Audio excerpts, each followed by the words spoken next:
We know in this country we have a tax gap of hundreds and hundreds of billions of dollars. This is money owed to the American taxpayer but not collected. Your predecessor sat where you are this morning not very long ago and said the tax gap may be as high as $1 trillion a year.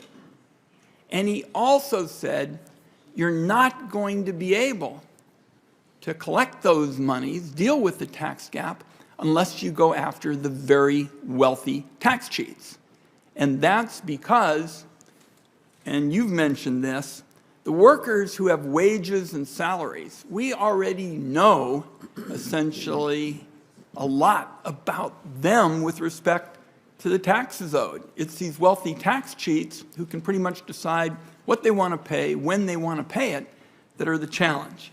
So my question is, a couple of weeks ago, the Senate Finance Committee completed a long investigation finding that the big bank, Credit Suisse, violated a plea deal with the Department of Justice where, again, you are seeing massive tax evasion by thousands of wealthy Americans.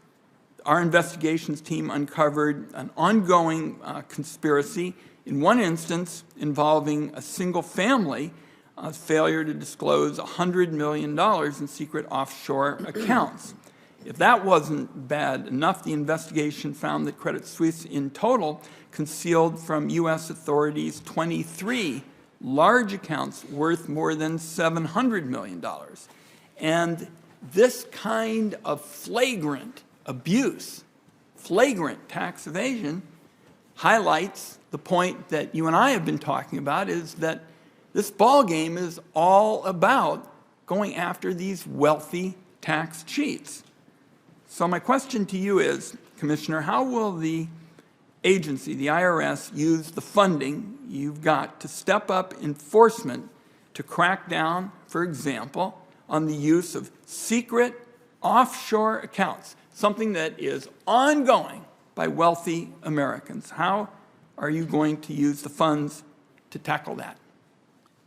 Well, as I've said, Mr. Chairman, the enforcement funds in the Inflation Reduction Act will be focused to improve capacity in these areas of reviewing the taxes of high wealth individuals, large corporations, and complex partnerships. It's been a place that we have been historically severely under-resourced to take on, and the Inflation Reduction Act provides much-needed resources for us to finally build the capacities that we haven't had. Now, your point, critical to doing this, is we have to ID certain patterns of activity where tax dodging is most rampant. And you point out, offshore. You're not the only one to point this out. In a recent GAO report on the tax gap, they ID'd abusive tax shelters as an area where the IRS has to do more. So our plan is to build capacity, and that means subject matter experts, specialized accountants, data scientists, lawyers, all of which who understand how these things are set up and can help us navigate them and figure out where the funds are that should have been paid back to the nation that haven't been. So you will go after foreign banks like Credit Suisse. And the reason I want to ask that question first is Credit Suisse got busted almost a decade ago for doing what we found they have continued to do. In other words, they came to the federal government, their CEO raised his right hand, promised 100% compliance.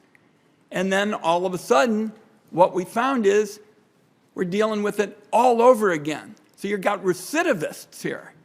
People who have ripped off the American taxpayer, because it's those working class people that pay when the wealthy Americans get out of their obligations.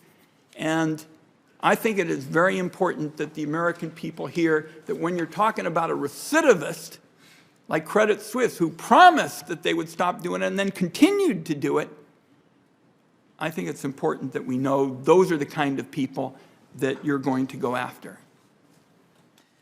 Mr. Chairman, I'm prohibited from discussing any individual taxpayer in a public setting. I'm talking about the kind of action that I believe needs to be a priority. You don't need to go into specific and names. I was going to say, lifting up, absolutely the goal is to understand these patterns of behavior across these very complicated organizations. Because they're so complicated, large multinational corporations, complex partnerships, they have many divisions and subdivisions, they're operating across different countries, they have different financial structures. It's a lot to unpack. My time has expired, and your last point, Commissioner, is very much on point, where you said the patterns are what is important. Credit Suisse, the pattern was all there. Huge violations, enter an agreement with the government, and then basically after a little bit of time goes by, they do exactly the same thing. So when you talk about patterns, it's exactly the kind of issue that Credit Suisse presented, because after they made all these grandiose promises in 2014, they just went back to ripping off American taxpayers.